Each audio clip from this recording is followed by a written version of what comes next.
আমি সকলোৱে জানো যে আইন কানুন সকলোৰে বাবে সমান, কিন্তু এতিয়া আপোনালোকে গম পায়নে আইন কানুন সকলোৰে কাৰণে সমান নহয়।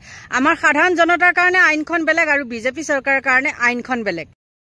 নমস্কাৰ বন্ধু বান্ধৱীসকল, কি খবৰ আপোনালোকৰ? মোৰ বাৰু ভালে। এটা বিশেষ কথাৰ কাৰণে আপোনালোকৰ মাজলৈ আহিলোঁ অলপ আঁতৰত। এইকেইদিনটো ঘৰৰ পৰাই ভিডিঅ' দি আছোঁ আৰু আজি ঘৰৰ পৰা দিয়া নাই, অলপ আঁতৰলৈ আহিলোঁ। কিয় আহিলোঁ জানেনে? একদম মানে কথাটো অলপ ফুচফুচাই ক'লে নহ'ব, ডাঙৰকৈ ক'ব লাগিব।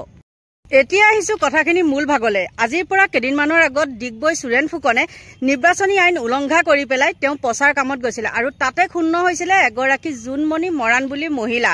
আৰু মহিলাগৰাকীয়ে যেতিয়া তেওঁক প্ৰশ্ন কৰিছিলে আপুনি এইটো কাম কিয় কৰিছে বুলি, তেতিয়া তেওঁ মানে লাজ পাইছে। আচলতে লাজ পাই পেলাই কথাৰ পাক মাৰি পেলাই তেওঁ ক'লে কি বোলে মই আগদিনা যিহেতু হায়াৰ ছেকেণ্ডেৰী পৰীক্ষাৰ ৰিজাল্ট দিছিলে, কৈছে কি আমি মানে ৰিজাল্টৰ ল'ৰা ছোৱালীখিনি সম্বৰ্ধনা জনাবলৈ গৈছিলোঁ। কিন্তু তেওঁ একদম গোকাত ফাঁকি কথা কৈছে।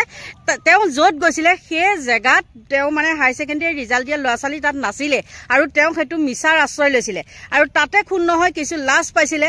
লাজ পোৱাৰ পিছত মানে আপোনালোকে সকলোৱে নিউজটো দেখিছে, মই বাৰু এতিয়া সেইটো নিউজ লগাই নিদিওঁ।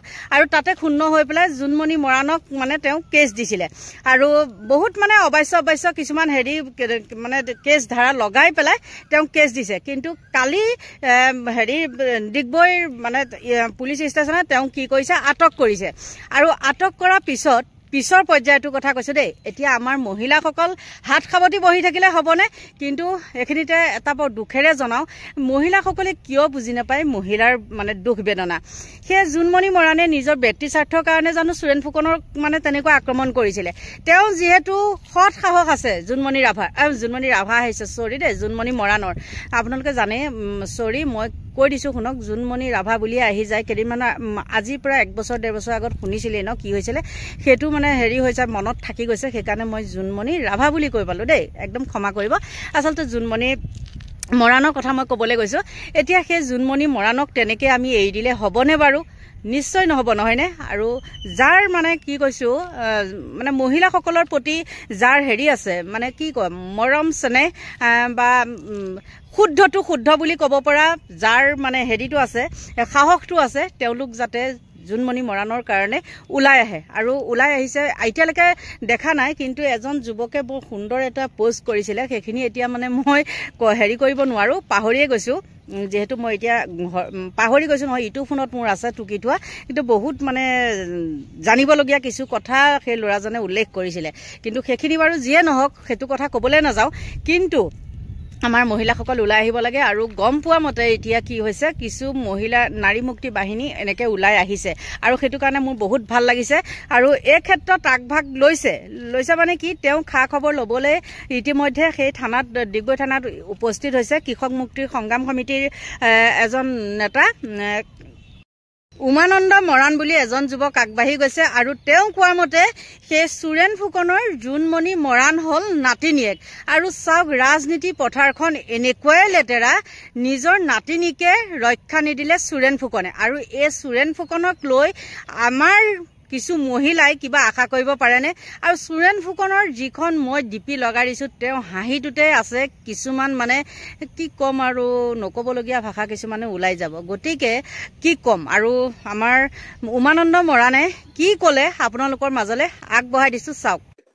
সুৰেণ ফুকন যিজন ডিগবৈ সমষ্টিৰ বিধায়ক, তেওঁ যে ৰাজনৈতিক প্ৰতিশোধ পৰায়ণ ব্যক্তি, এই কথাটো আমি জোনমণি মৰাণ যিগৰাকী আমি অলপতে এটা নিউজত সাংঘাতিক ধৰণে শ্বেয়াৰ হৈছিল, নিৰ্বাচনৰ যিটো শেষ হ'ল, বিভিন্ন সভা সমিতি পতাৰ যিটো আচলতে বন্ধ হৈ গ'ল, স্থগিত আহি গ'ল, আৰু তাৰ পিছৰ দিনটোত যেতিয়া আকৌ সভা পাতিবৰ কাৰণে সুৰেণ ফুকনে গৈছিল, তেতিয়া যাক প্ৰতিৰোধ কৰিব পৰা এগৰাকী মহিলা আমি দেখিবলৈকে পাইছিলো, সংগ্ৰামী চেতনা থকা বুলি পিনে আমি অনুভৱ কৰিছিলো। আগতে আমি তেনেধৰণে ইমান লগ পোৱা হোৱা নাই জীৱনত, আমি মিডিয়াতে দেখা। তাৰপিছত আৰু সেই মহিলাগৰাকীক সেই কেছটোৰ কাৰণে, সেই পাৰ্টিকুলাৰ কেছটোৰ কাৰণে, য'ত সুৰেণ ফুকনে নিজকে ক'ব বিচাৰিছে যে সম্বৰ্ধনা জনাবৰ কাৰণে মেট্ৰিক হায়াৰ ছেকেণ্ডেৰী, বিশেষকৈ হায়াৰ ছেকেণ্ডেৰী ৰিজাল্টৰ পিছৰ দিনাখনৰ কথা এইটো, সম্বৰ্ধনা জনাবৰ কাৰণে যাওঁতে তেওঁক এই সভা পতা বুলি পিনি এটা মানে ভুল বাৰ্তা এটা ৰাইজলৈকে পঠোৱা বুলি পিনি ক'ব বিচাৰিছে। কিন্তু ওলোটাই জোনমণি মৰাণে ক'ব বিচাৰিছে যে তাত কোনো এগৰাকী সেই গলিটোত, পাৰ্টিকুলাৰ যিটো গলি য'ত মিটিংখন হৈ আছিল, কোনোবা কিবা চাহ জনগোষ্ঠী আদিবাসী জনগোষ্ঠী এজনৰ ঘৰত যিটো সোমাইছিল, সেই গলিটোতেই এটা দূৰলৈকে কোনো মেট্ৰিক হাই ছেকেণ্ডেৰী পাছ কৰা নাই বা সমৰ্থন জনাবলগীয়া কোনো নাছিল, এই কথাটো কৈছিল। 1 কিলোমিটাৰ দূৰলৈকে সেইখিনি ঠাইত নাই। এই কথা বতৰাবিলাক তেওঁ কৈছে। এতিয়া কাৰ কথা মিছা কাৰ কথা সঁচা, এটা ভাল ইনকুৱাৰী হলে দুধ কা দুধ পানী কা পানী হব। কিন্তু আমাৰ ক'ব লগা কথাটো হৈছে এনে প্ৰতিশোধ পৰায়ণ ব্যক্তি আচলতে ৰাজনৈতিক ক্ষেত্ৰখনত শোভা নাপায়। তেওঁ কোনোবাখিনিত বিনাশকালে বুদ্ধি উদয় হৈছে নেকি?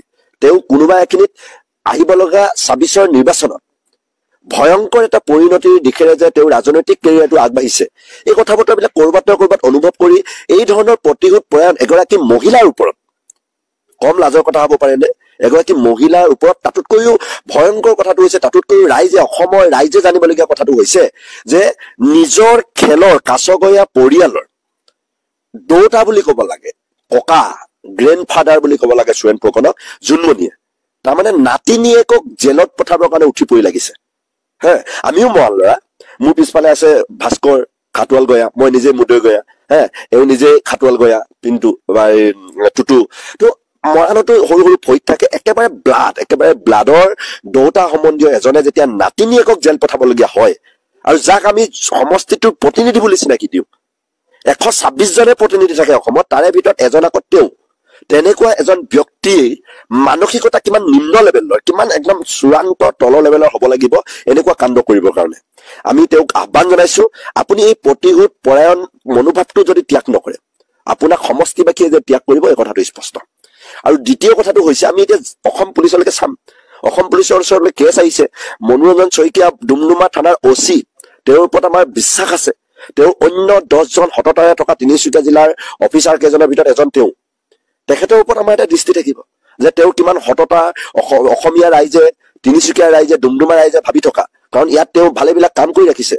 হুটৰ বিপৰীতে গৈ ইয়াতে শিশু শ্ৰমিকৰ ওপৰত একশ্যন লোৱা যিকেইজন বিষয়া আছে, তেওঁৰ ভিতৰত এজন টপ। তেওঁ এতিয়া আমি চাম যে সুৰেণ ফুকনৰ ওপৰত তেওঁ সতীত্ব হৰণ, আপুনি শব্দটো আকৌ প্ৰয়োগ কৰিছো, জোনমণিৰ সতীত্ব হৰণৰ প্ৰচেষ্টাৰ সৈতে তেওঁৰ নামটো জড়িত কৰি এটা কেছ ৰুজু কৰিছে। সুৰেণ ফুকনে নাম আহিছে, তেওঁৰ ওপৰত একশ্যন হ'ব নে নহয়, এইটো বহুত ডাঙৰ কেছ। ক'ৰবাত মিটিং পাতিব গৈছে, তাত বিৰোধিতা কৰিছে, গুড টাচ বেড টাচ বুলি শব্দ এটা ব্যৱহাৰ কৰিছে, তাৰ কাৰণে কেছ দিছে।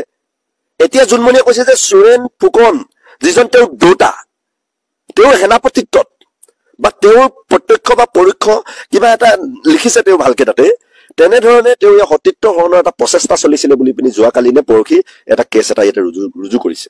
যোৱাকালি ঘটনা হ'ব মেবি, মই সুধিছিলো তাতে, ভালে সময় মোক লগ কৰিবৰ কাৰণে, লগ ধৰিবৰ কাৰণে ভাল সুবিধা এটা কৰি দিছে। অফিচাৰ এগৰাকীৰ সন্মুখতে ধুনীয়াকে কথাখিনি পাতিছো, খুব ধুনীয়াকে বৰ্ণনা কৰিছে, এনেকুৱা ঘটনাবিলাক হৈছে। এতিয়া ইমান ডাঙৰ এটা কেছ ভাবক, মহিলাৰ শ্লীলতা হানি জোনমণি সুৰেণ ফুকনৰ দ্বাৰা, তো তেওঁৰ ওপৰত একশ্যন হ'বনে নহয় আমি চাব বিচাৰিছো। ঠিক আছে, জোনমণিয়ে ভুল কৰিছে বুলি পিনি সুৰেণ ফুকনে কেছ দিছে, আইনৰ ধাৰাত সেইটো ভুল বুলি প্ৰমাণিত, মানে ভুল দেখিছে, আৰু OC একশ্যন ল'বলৈকে গৈ আছে। এইটোতো তেওঁ প্ৰমাণ আহক বা নাহক, একশ্যন হ'ব লাগে, ধাৰা ভালকে বহিব লাগে, আৰু তেওঁকো এৰেষ্ট কৰি জেললৈকে পঠাব লাগে। এই আহ্বানটো আমি সুৰেণ ফুকনক জেল পঠাব লাগে। অন্যথা আমিও কৃষক মুক্তি সংগ্ৰাম সমিতিয়ে এইবাৰ তেওঁক ৰেহাই নিদিম। আমি আমাৰ নাৰী মুক্তিৰ সংগ্ৰাম সমিতিৰ লগত ইতিমধ্যে আলোচনা কৰিছো, তেওঁ ঘৰ ঘেৰাও কৰিম, সুৰেণ ফুকনৰ ঘৰ ঘেৰাও কৰিম, যে জোনমণিৰ সতীত্ব হৰণত আপোনাৰ কথা ইয়াতে এজাহাৰত উল্লেখ কৰিছে, আৰু আপোনাৰ ওপৰত যেতিয়া একশ্যন হ'ব, পলিটিকেল পাৱাৰ ব্যৱহাৰ কৰি আপুনি যেতিয়া বাচি যাব, আপুনি তেতিয়াহ'লে কিন্তু আন্দোলনৰ মুখামুখি হ'ব লাগিব। আৰু OC ছাৰকো আমি ক'ব বিচাৰিম, আপোনাৰ প্ৰতি আমাৰ বিশ্বাস আছে, তিনিচুকীয়াৰ SP অভিজিত গৌৰৱৰ ওপৰত আমাৰ বিশ্বাস আছে, এডিচনেল SP মিন্ময় ছাৰৰ ওপৰত আমাৰ বিশ্বাস আছে, হৰমিনপ্ৰীত যিজন আমাৰ DGP, তেখেতৰ ওপৰত বিশ্বাস আছে। আপোনালোকে জানে যে বৰডুমচাত আজি 6 জনকৈ অফিচাৰক একেবাৰে নিলম্বিত কৰিছে, ৰিজাৰ্ভ ক্ল'জ কৰিছে, আৰু ৰাতিপুৱা গধূলি হাজিৰা লগাবৰ কাৰণে তেওঁলোকক ব্যৱস্থা কৰি দিছে। তো এনেধৰণৰ অফিচাৰ বিলাক থকা অৱস্থাত সুৰেণ ফুকনৰ ওপৰতো বালি লৈ যি পাত হুগ্ৰিবলো সেই পাত, তাৰমানে জোনমণিলে যিখন আইন ৰাখিছে সেই আইন সুৰেণ ফুকনলৈ হ'ব লাগিব। এই বাৰ্তাটো আপোনালোকৰ নিউজৰ মাধ্যমেৰে অসমীয়া ৰাইজক, তিনিচুকীয়া ৰাইজক, ডিগবৈ সমষ্টিবাসী ৰাইজলৈ কথাখিনি জনাই আহ্বান কৰিব বিচাৰিছো। নিশ্চয় দেখিলে আমাৰ সেই যুৱ নেতাজন উমানন্দ মৰাণৰ সাহসিকতা, আৰু ভাল লাগিছে। তেওঁক বহুত বহুত ধন্যবাদ দিছো, আৰু তেওঁ যাতে কষ্টৰ ফলটো মানে ভাল হয়, মানে ছাকচেছ হয়, সেইটোকে কামনা কৰিছো। আৰু জোনমণি মৰাণেও যাতে ন্যায় পায় তাকেই কামনা কৰি মোৰ ভিডিঅ'টো ইমানতে সামৰণি মাৰিছো। Bye bye.